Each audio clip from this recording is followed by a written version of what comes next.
So, David, here in Taiwan, the church is about maybe 5% of the population, although I know not all of those are actively involved. But how did the modern church in Taiwan start? When did it first come?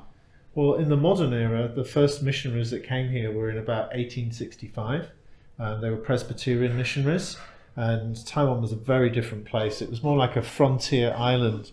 So the missionaries came over, they started trying to plant churches amongst the Chinese. There was a lot of opposition, persecution. The first ever medical clinic that was opened was ransacked and closed. The missionaries were driven out. Later, they started going up into the mountains where there were tribal people. And so those tribal people, I understand, are actually related to the Maori in New Zealand. They've moved across the Pacific. Yeah, it's a very different language, very different culture to the Chinese. The missionaries, some of them were headhunters. The missionaries risked their lives to climb up into those mountains. One of the most successful strategies was one missionary just went around from village to village pulling teeth. Okay. And after he'd pulled people's teeth, he shared the gospel with them. And that was the foundation of the church amongst the tribal people. And medical work also formed the foundation of the church amongst the Chinese on the plains. So then the Japanese came and took over Taiwan for the first half of the 20th century. And I think the church continued on there, although under some pressure. But then when the Japanese left after the Second World War, what happened then? There was quite a considerable change to the church. Yeah, amongst the Chinese people, the church hadn't grown hugely. But amongst the Aboriginal people, the church had really grown. So many of the Aboriginals were Christians during a huge revival at the end of the Second World War. But when the war ended, the Japanese left. Many people from mainland China came over with Chiang Kai-shek's army to Taiwan, and many of them were Christians.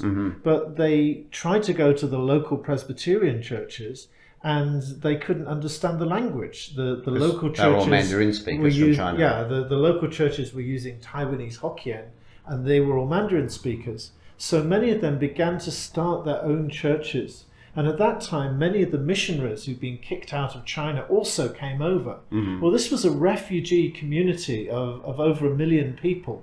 And many of them were wide open to the gospel. And so the church grew very quickly initially, with all these missionaries and Christians who were displaced being very open to the gospel, starting churches, and the non-Christians who were with them also being open to the gospel. So the church grew quite rapidly, initially amongst the Mandarin speakers, and was also growing slowly amongst the Taiwanese speakers at the time. Yeah, and so I think that continued, didn't it, till maybe about the 80s and 90s and plateaued out.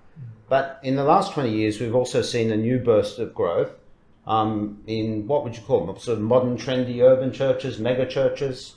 Yeah, the big dynamic in change in Taiwan amongst the demographics, amongst the type of people would be you've seen this rise of the middle class. 20, 30 years of good employment, people being able to buy their own houses, start their own businesses, led to this emerging well-off white-collar worker segment.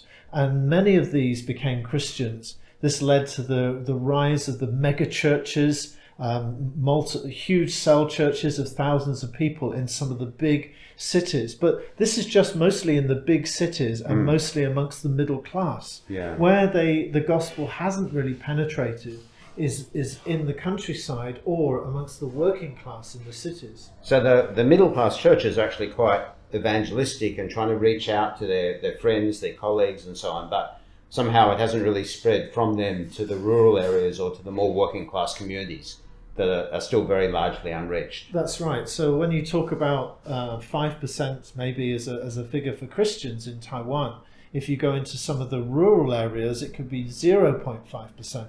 But if you go into some of the well-off areas of the big cities, it could be as much as 10%.